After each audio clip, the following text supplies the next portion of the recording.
આપણા ઈષ્ટદેવ પૂર્ણ પુરુષોત્તમ સ્વામિનારાયણ ભગવાન સુંદર કથા સંભળાવી રહેલા ગૌ ભક્ત ગૌ પ્રેમી એવા પૂજ્ય વક્તા શાસ્ત્રી સ્વામી આનંદ વલ્લભદાસજી સ્વામી, દરેક જગ્યાએથી પધારેલા પવિત્ર સંતો, વાલા ભક્તજનો, આજે વક્તા મહોદયશ્રીએ ગૌ મહિમાની બહુ સરસ વાતો સંભળાવી. વાલા ભક્તજનો, આપે સૌ ગૌ પ્રેમી ભક્તજનો છીએ. તો આ કેરા ગામ છે ને, કેરા ગામ પોતાની ગૌશાળા તો બહુ સરસ ચલાવે છે, મસ્ત ચલાવે છે. પણ કેરા ગામ એવું દયાળુ ગામ છે કે કોઈ બી જગ્યાએ દુઃખી ગાયો હોય ને, દુઃખી ગાયો એની પહેલી સેવા કરતા હોય છે. અને કેરાની આજુબાજુમાં કોઈ બી ગામ હોય, અહીં બાજુમાં પ્રાગ પર ગામ છે, ત્યાં કને ગૌશાળા બહુ સરસ ચલાવે છે જૈન લોકો. એમાં પણ મુખ્ય સેવા હોય ને તો ગૌ માતાની કેરા ગામના ભક્તજનોની છે. મોટા મોટા ગોડાઉન બાંધી આવ્યા છે ગૌ માતાના ચાર માટે. પાલા ભક્તજનો, કોઈ ગરીબ માણસ હોય કે ગૌ માતા ગરીબની તમે અહું લુહો ને, તમને આશીર્વાદ, અનેરા આશીર્વાદો મળે. અને સ્વામિનારાયણ ભગવાનના ભક્તો હોય ને, સ્વામિનારાયણ કે કોઈ બી સનાતન ધર્મ પ્રેમી ભક્તો હોય ને, તો દરેક જીવ માટે દયા રાખનારા હોય. અને આ કેરા ગામ છે એ બાયો બહુ દયાળુ છે. કીડીને કીડિયારું આપે એવે બાયું છે. આઈકને તમારા જોજો, કેરા ગામની આજુબાજુમાં કોઈ કીડી દુખી નહીં હોય. કીડીને પણ ચણ આપે, કણ આપે. કેરા ગામ દયાળુ, કારણ કે કેરા ગામમાં બાયોમાં સદાબાના સંસ્કારો છે. બાપુ કેરા ગામના સદાબા હતા ને બાપુ, એના બધા આપણા સનાતન ધર્મ પ્રેમી બાયો ઉપર સદાબાના આશીર્વાદ, દયાળુના આશીર્વાદ છે. અમે તો ઘણા વર્ષથી જોઈએ છે. આ કેરા ગામ છે ને, કેરા ગામ એક વખતે અહીંયા અમે ફરવા આવ્યા હતા. તો કેરા ગામમાં લાલજી હરજી હતા, એને ભૂગલા તરીકે ઓળખાય.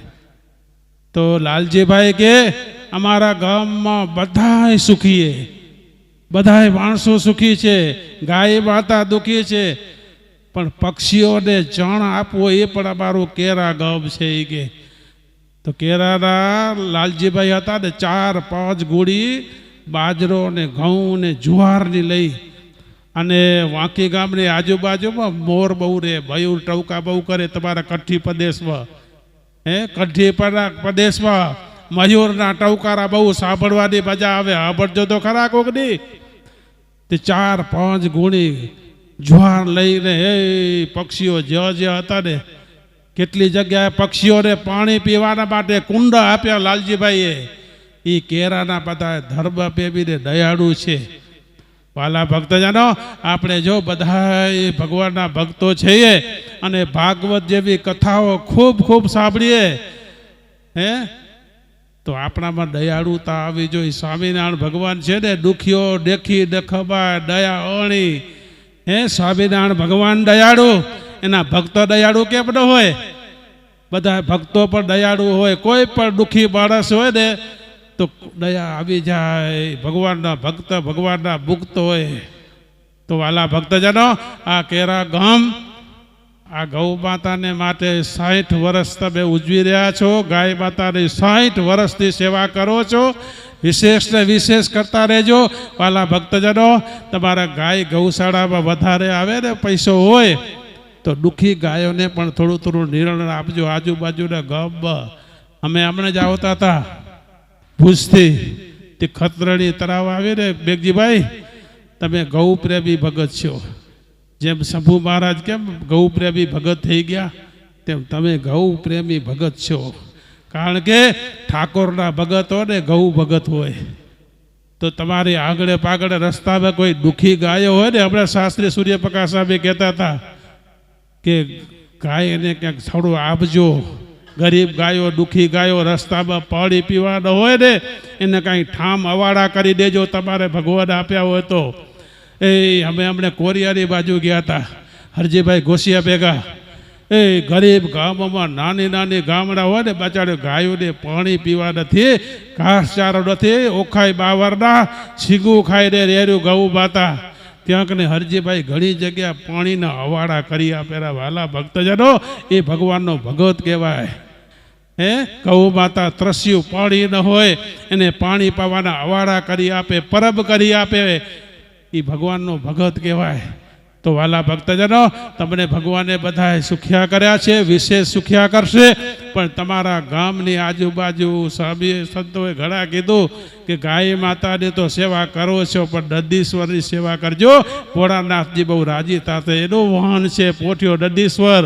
અને આપે સુખી થયા છે ને, નંદીશ્વરના પ્રતાપે સુખી થયા એ ખેડૂત બધા. હમણાં બધા ટેકનોલોજી આવી ગયા, સાધનો આવી ગયા. આજથી આપણા 50 વર્ષ પહેલાં જુઓ, આપણે સુખિયા હતા, આપણા વડીલો બળદિયા નંદીશ્વરો સુખી કર્યા. તેને પણ તમે દુઃખી કરજો. તમારે ગામની આજુબાજુ કોઈ દુઃખી હોય ને તો એને પાણી પાજો, દુઃખી હોય ને ચાર દેજો. ભગવાન સ્વામિનારાયણ ખૂબ રાજી અને કૃષ્ણ ભગવાન પણ ખૂબ રાજી. નંદરાજાને ત્યાં સામે કથા સંભળાવી, 9 લાખ ગાયો હતી નંદરાજાને દુજળ. કેટલા? 9 લાખ ગાયો હતી ગોકુળ વથુડા વદ્રાવનમાં. કૃષ્ણ કાયમ ગાયો ચારવા જતા. સ્વામિનારાયણ ભગવાન તમે છપૈયા જાજો, હજી ગોમતી ગાયની ગોમડ મજૂદ છે પોસાતીની. સ્વામિનારાયણ ભગવાન ઘનશ્યામ પ્રભુ ઘઉં ઘાટે ગાયો ચારવા જાય, પોતાની ગાયો નહીં, આખા છપૈયા ગામની આજુબાજુ પાગડાની બધી ગાયોને ઘનશ્યામ ઘઉં ઘાટે ચારવા જતા, ઘાસ ચારો આપતા. ઘનશ્યામ મહારાજ પોતે પાણી પાતા ભગવાન ઘનશ્યામ, અને ગાયોની સાથે સાથે આવે, ગાયોની સાથે સાથે જાય.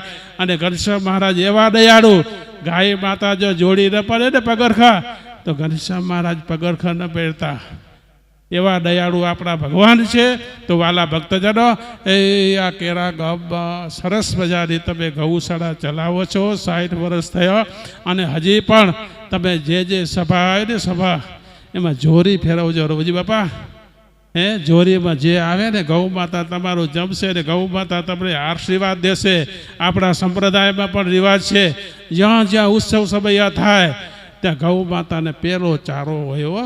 હમણાં શાસ્ત્રી સૂર્યપ્રકાશ સાહેબે કીધું કે વૃંદાવન અમૃત મહોત્સવ ઉજવાના છીએ, એમાં 7 દિવસ નહીં 1 મહિના સુધી કાયમ ગાયોને ઘાસ ચારો આપે. એ સ્વામિનારાયણ સમૈયા ઉત્સવ કહેવાય. પેલી ગૌ માતા જમે, પછી આપણે એનો પ્રસાદ લઈએ તો સ્વામિનારાયણ ભગવાન રાજી થાય. તો વાલા ભક્તજનો, આપણે બધાએ ગૌ માતાને માટે આ 5 દિવસ ઉત્સવ ચાલે છે ને, રોજ જોરી ફેરવજો 2 વખત.